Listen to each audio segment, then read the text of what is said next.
Hello दोस्तों, कैसे हैं आप लोग फिर एक बार स्वागत है आपका अपना YouTube चैनल शिक्षा मंत्रा 2.0, जहां आज हम बात करेंगे मौलिक कर्तव्य की या फंडामेंटल ड्यूटीज की कि संविधान में कौन कौन से मौलिक कर्तव्य लिखे गए हैं और किस अनुच्छेद या किस भाग में हैं। ठीक है, तो आइए शुरुआत करते हैं।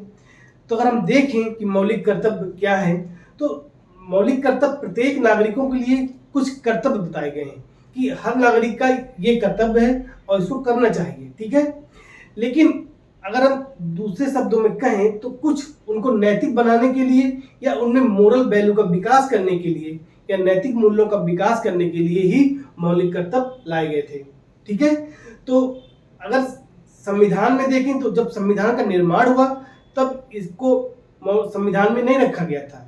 तो अगर हम बोलें कि मूल संविधान में ये नहीं था, कि मूल संविधान में इसका उल्लेख नहीं किया गया था।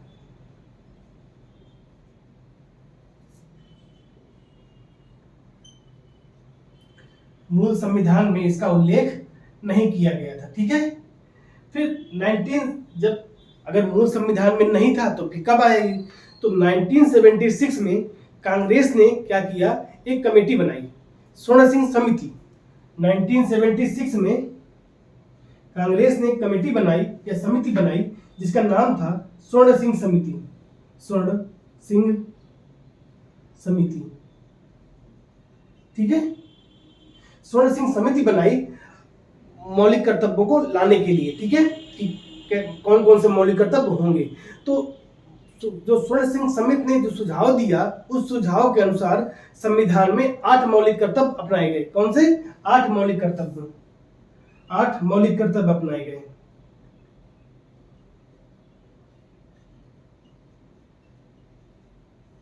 ठीक है, लेकिन 42वें संविधान संशोधन 1976 के तहत टोटल कुल 10 मौलिक कर्तव्य लिखे गए।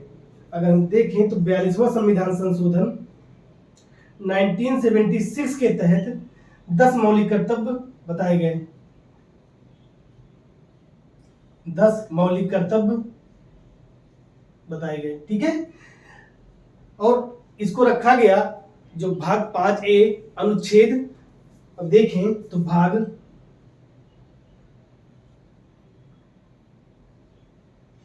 4A एवं अनुच्छेद 51A के तहत संविधान में शामिल किया गया।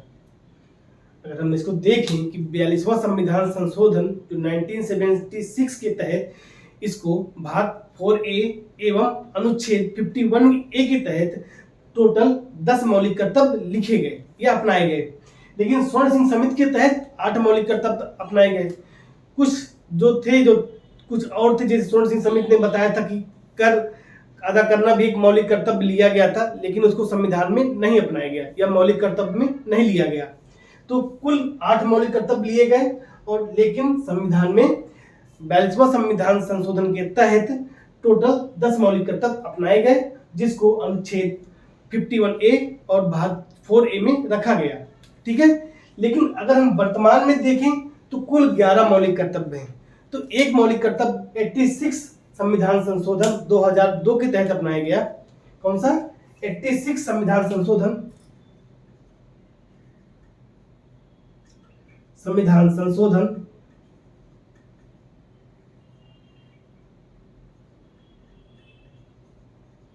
2002 के तहत एक मौलिक कर्तव्य अपनाया गया जिसका नाम था 6 वर्ष से 14 वर्ष के बच्चों के शिक्षा का अवसर। ठीक है, या देखें अभिभावक या माता पिता का एक कर्तव्य, अभिभावक या माता पिता का कर्तव्य है कि 6 से 14 वर्ष के बच्चों के लिए शिक्षा का अवसर उपलब्ध कराएं। 6 से 14 वर्ष के बच्चों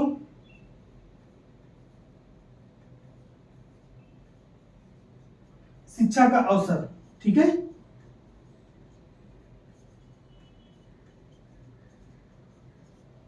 तो अगर वर्तमान में पूछें कि कितने मौलिक कर्तव्य हैं, तो टोटल 11 मौलिक कर्तव्य हैं। लेकिन स्वर्ण सिंह समिति के सुझाव पर 8 मौलिक कर्तव्य अपनाए गए थे, लेकिन 42वां संविधान संशोधन के तहत कुल 10 मौलिक कर्तव्य अपनाए गए। ठीक है, तो एग्जाम में पूछता है कि स्वर्ण सिंह समिति के तहत कितने मौलिक कर्तव्य अपनाए गए, तो 8, लेकिन 42वां संविधान संशोधन के तहत 10 मौलिक कर्तव्य अपनाए गए। लेकिन 86 संविधान संशोधन 2002 के तहत आपका एक मौलिक कर्तव्य और अपनाया गया, जिसका नाम था 6 से 14 वर्ष के बच्चों के लिए शिक्षा का अवसर उपलब्ध कराया जाए, और इस प्रकार टोटल 11 मौलिक कर्तव्य संविधान में लिखे गए। ठीक है, तो अब देखते हैं कि इसको कहां से लिया गया। तो अगर हम बात करें तो इसको पूर्व रूस या सोवियत संघ से अपनाया गया था, या इसको लिया गया था। तो इसको देखें कहां से लिया गया था, तो प्रिंट शॉट ले लीजिए।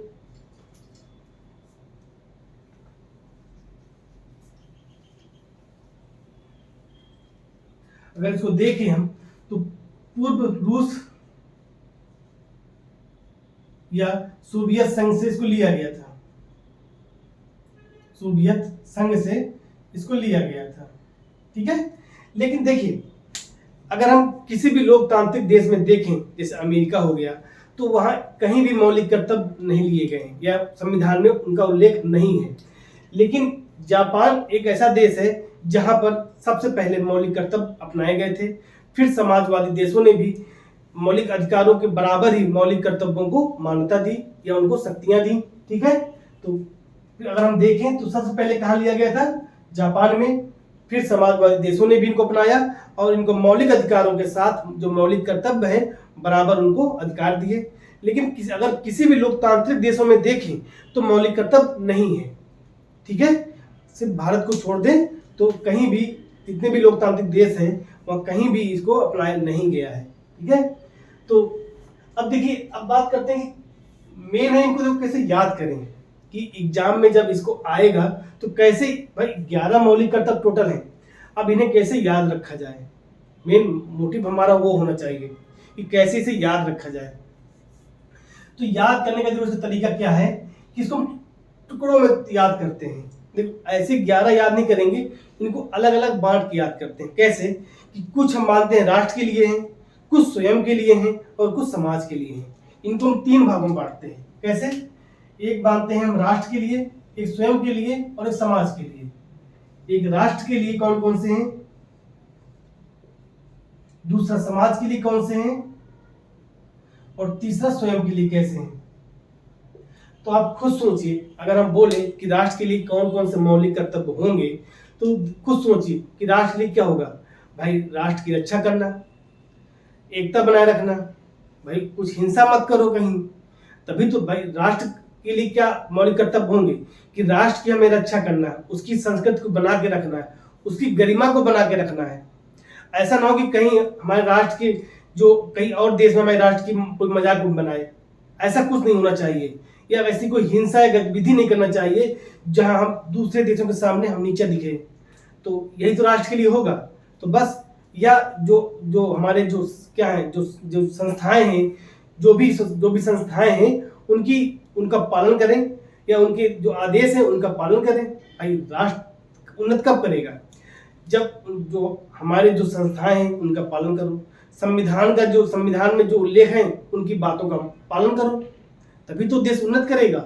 और क्या हुआ, आगे एक दूसरे की मतलब जो एक दूसरे के साथ सहयोग करो, जो संपत्तियां सार्वजनिक उनको नुकसान ना पहुंचाओ, तभी तो देश उन्नत करेगा।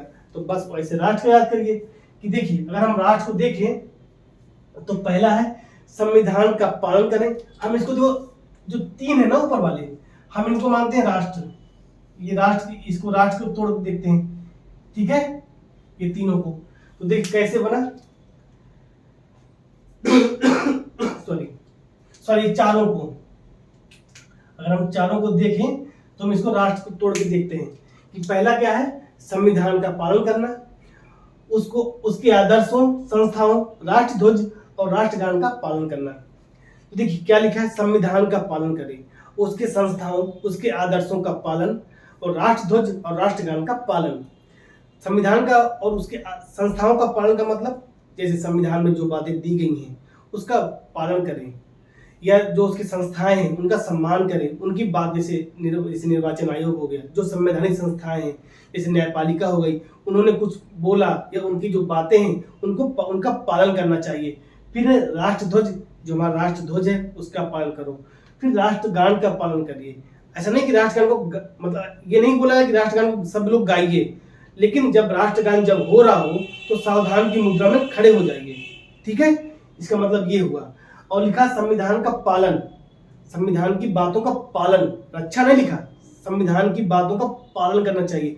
जो उसमें बातें लिखी गई हैं उनको पालन करना चाहिए, उनको अपनाना चाहिए। ठीक है, फिर दूसरा लिखा है, तो पहला कौन सा हुआ, संविधान, तो हमें याद रखना है संविधान से। ठीक है, क्योंकि एग्जाम में अगर देखिए आएगा तो पूरा लिख के आएगा, ऐसे तो लिख के आएगा नहीं कि राष्ट्रध्वज का पालन, तो पहला याद रखिए संविधान से कि जब भी संविधान का कुछ पालन करना होगा तो मौलिक कर्तव्य है। फिर देखिए क्या लिखा है, स्वतंत्रता के लिए हमारे राष्ट्रीय आंदोलन को प्रेरित करने वाले उच्च आदर्शों या को हृदय में संजोएं और उनका पालन करें। जैसे जब देश आजाद हो रहा था तो उस समय जो राष्ट्रीय आंदोलन महात्मा गांधी हुए या सुभाष चंद्र बोस हुए या भगत सिंह हुए, जो उस समय राष्ट्रीय आंदोलन में उन्होंने जो बातें बताई थी, या जैसे महात्मा गांधी ने सत्य और अहिंसा का पालन किया था, तो ऐसी बातों को संजोएं और उसका पालन करें। ठीक है, इसका मतलब वो हुआ। तो कैसे इसको याद रखेंगे, राष्ट्रीय आंदोलन। ठीक है, फिर भारत की संप्रभुता, अखंडता, एकता की रक्षा करें और उसको अक्षुण्ण रखें। क्या है, भारत की संप्रभुता, अखंडता की रक्षा करें और उसको अक्षुण्ण रखें।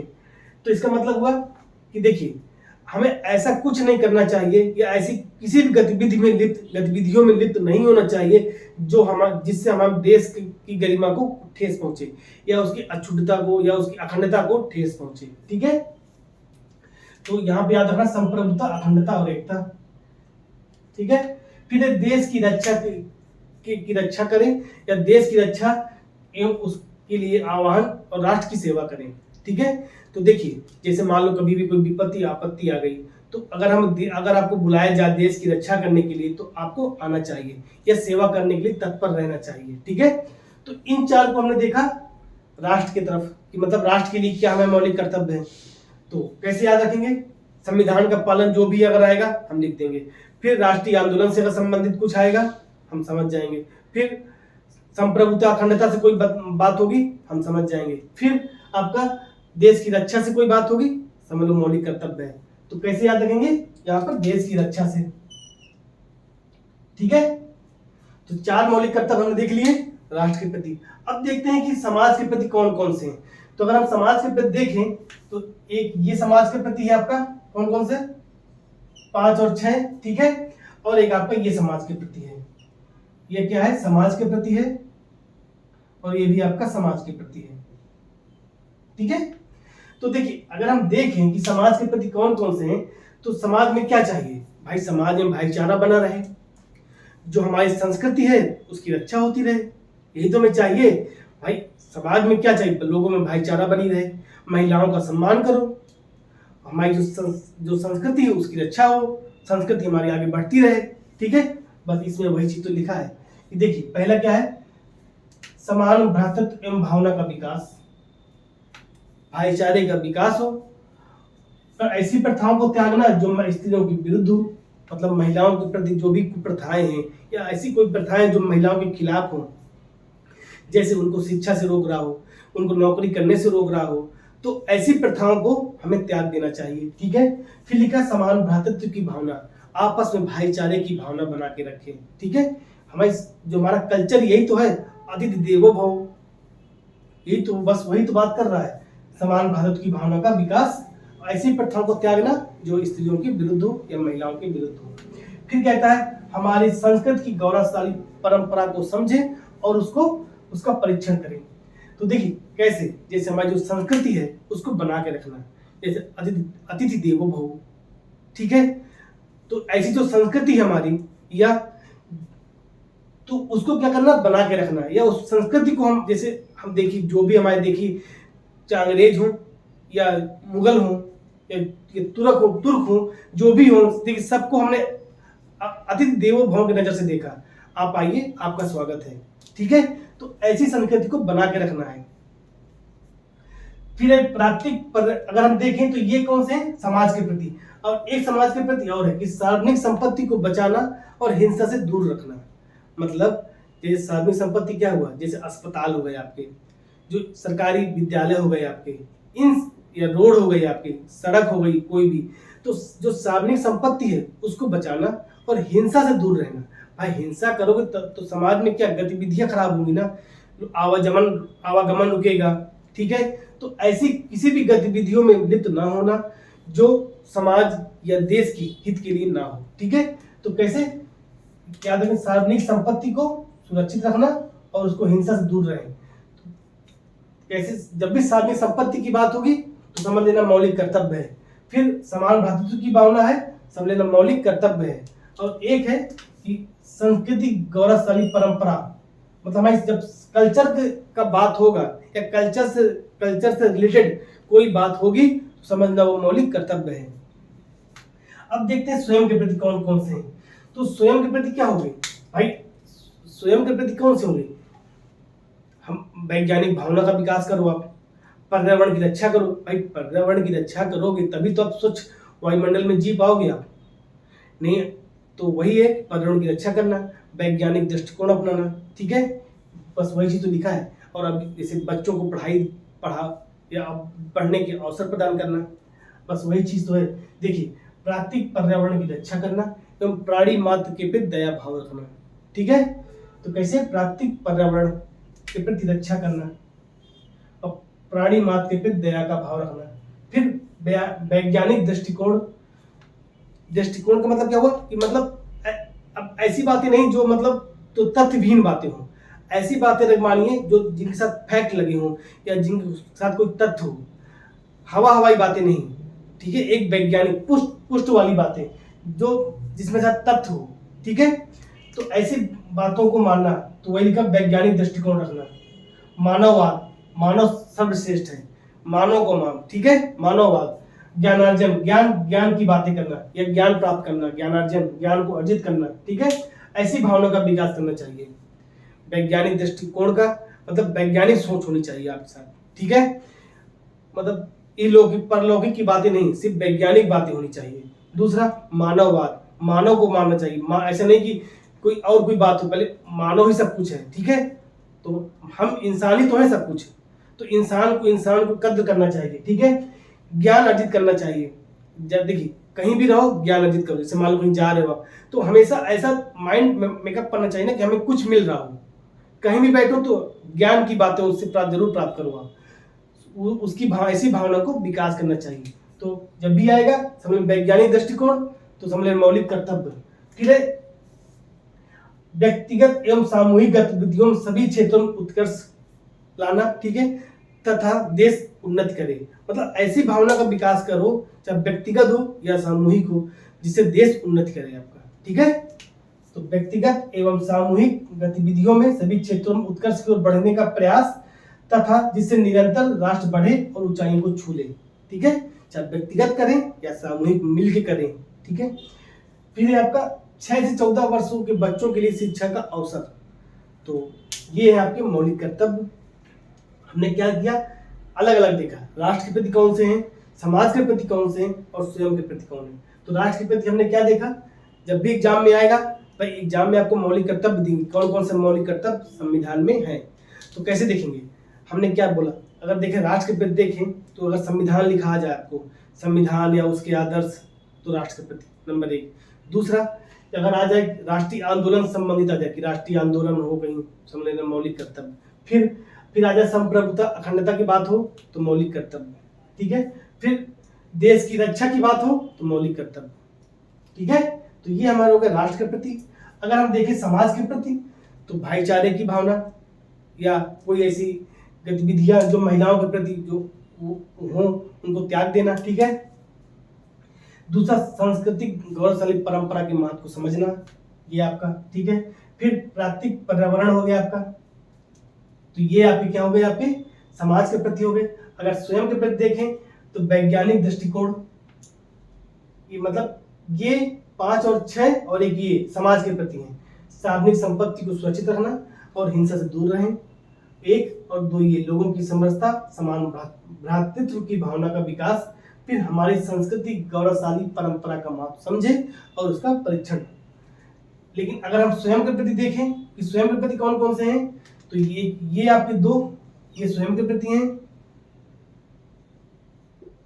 और आपकी ये स्वयं के प्रति हैं। ठीक है, तो 4 स्वयं के प्रति हैं, 4 राष्ट्र के प्रति हैं और 3 समाज के प्रति हैं। तो देखें अगर हम तो समाज के स्वयं के प्रति कौन कौन से हैं, एक प्राकृतिक पर्यावरण की रक्षा, दूसरा वैज्ञानिक दृष्टिकोण। तो जब भी प्राकृतिक पर्यावरण की बात आए समझ लेना वो आपका स्वयं के प्रति है। वैज्ञानिक दृष्टिकोण हो या कोई भी गतिविधियों में ऐसे मतलब किसी भी जब व्यक्तिगत या सामूहिक गतिविधियों में कुछ भी हो, लेकिन उत्कर्ष की ओर बढ़ना ताकि राष्ट्र उन्नत करे। ठीक है, फिर बच्चों की शिक्षा का अवसर। तो आपके ये टोटल 11 मौलिक कर्तव्य हो गए। हमने अलग अलग देखा, स्वयं के प्रति देखा, समाज के प्रति देखा और राष्ट्र के प्रति देखा। अगर हम तो याद करने का देखिए ट्रिक है, या इसको अच्छे से याद रखिएगा क्योंकि एग्जाम में पूछता है। एग्जाम में एक चीज और पूछता है कि कौन से मौलिक कर्तव्य हैं और राज्य के नीति निर्देशक तत्व हैं जो दोनों में लिखे गए हैं। तो एक है कौन सा, प्राकृतिक पर्यावरण की रक्षा और प्राणी मात्र के प्रति दया का भाव, वो राज्य के नीति निर्देशक तत्व में भी है और आपका मौलिक कर्तव्य में भी है। ठीक है, अब बात करते हैं कि ये क्या आपका देखा जाए तो वाद योग्य है या देखें ये परिवर्तनीय है, ठीक है, या न्यायिक है। तो देखें एक गैर न्यायिक प्रक्रिया है। अगर इसका उल्लंघन हो, यदि आपसे कोई बोले कि आपने मौलिक कर्तव्य का पालन नहीं किया है तो आपको दंड मिलेगा, ऐसा कुछ नहीं है। अगर आप इनका पालन भी नहीं कर रहे तो इनको आपको कोई भी ऐसे आपके खिलाफ न्यायालय में नहीं जा सकता। तो ये ना तो वाद योग्य है और ना ये परिवर्तनीय है। ठीक है, तो ये गैर वाद योग्य है, गैर परिवर्तनीय है और गैर न्यायिक है। ठीक है, अगर हम देखें तो ये गैर न्यायिक है, मतलब इनके खिलाफ हम न्यायालय में नहीं जा सकते हैं। ठीक है, कैसे हैं, गैर न्यायिक है ये, इनके खिलाफ हम न्यायालय में नहीं जा सकते, या गैर वाद योग्य है या गैर परिवर्तनीय है। ठीक है, इनको न्यायालय में जाकर लागू नहीं कराया जा सकता। कौन से, मौलिक कर्तव्य। अब बात होती है कि भाई मौलिक कर्तव्य तो फिर कैसे, तो अगर संसद चाहे तो कानून बनाकर, विधि बनाकर इनको लागू कर सकती है और दंड का प्रावधान भी लागू कर सकती है। अगर संसद चाहे तो विधि बनाकर इनको लागू कर सकती है और इन पर दंड का प्रावधान भी कर सकती है, दंड का प्रावधान भी कर सकती है। ठीक है, तो संसद को अधिकार दिया गया है कि इनको लागू करे और इनके अगर कुछ खिलाफ दंड का प्रावधान भी कर सकती है। जब भी याद रखें, जब भी संसद की बात होगी तो लोकसभा और राज्यसभा दोनों की बात हो रही है। ठीक है, इसकी लोकसभा और राज्यसभा दोनों की बात हो रही है। तो संसद चाहे तो इनको विधि बनाकर लागू कर सकती है और इनके लिए दंड का प्रावधान भी कर सकती है। कौन, संसद। ठीक है, अब बात करते हैं कि भाई न्यायालय में क्या इसकी कुछ वैधानिकता है। तो अगर कोई भी ऐसा प्रश्न न्यायालय में आए जिसमें मौलिक विधि को लेकर या कानून को लेकर कोई भी ऐसा प्रावधान न्यायालय के पास, सुप्रीम कोर्ट के पास आता है, तो सुप्रीम कोर्ट उसमें देखती है कि उसमें कोई मौलिक अधिकार कर्तव्यों का कोई जिक्र तो नहीं है। अगर मौलिक कर्तव्यों के संबंध में उस विधि को बनाया गया है तो न्यायालय उसको अनुच्छेद 14 और 19 के तहत उसको उसकी असंवैधानिकता से उसको बचा सकती है। कौन, सुप्रीम कोर्ट। तो अगर सुप्रीम कोर्ट कभी इसकी ऐसी कोई विधि न्यायालय के पास जाती है, ऐसे कोई विधेयक न्यायालय के पास जाता है जिसकी संवैधानिकता की जांच करनी हो, तो सुप्रीम कोर्ट ये देखता है कि कहीं वो विधि मौलिक कर्तव्यों के लिए, उसमें कुछ मौलिक कर्तव्यों से संबंधित तो ऐसा कोई कानून तो के लिए तो नहीं लाया गया है। तो सुप्रीम कोर्ट क्या करती है कि उसको असंवैधानिकता बचाने के लिए, ये उसको असंवैधानिकता बचाने के लिए उसको लागू कर देती है। ठीक है, उसको के खिलाफ कुछ कार्रवाई नहीं करती है। तो कौन, न्यायपालिका। न्यायपालिका मतलब सुप्रीम कोर्ट। ठीक है, तो ये रहे हमारे मौलिक कर्तव्य, टोटल 11 मौलिक कर्तव्य हैं। ठीक है, आई होप आपको वीडियो पसंद आया होगा। अगर पढ़ाने में या समझने में कोई भी दिक्कत हो तो कमेंट बॉक्स में जरूर लिखिएगा। अगर वीडियो अच्छा लगे तो लाइक जरूर करिएगा, ठीक है। तो हम यही वीडियो ख़त्म करते हैं। तो अगर आप चैनल से नए जुड़े हों तो प्लीज़ चैनल को एक बार सब्सक्राइब जरूर करिएगा और बेल आइकॉन जरूर दबाइएगा, ठीक है। तो कल फिर मिलते हैं एक नए वीडियो के साथ। तो फिर धन्यवाद, शुक्रिया।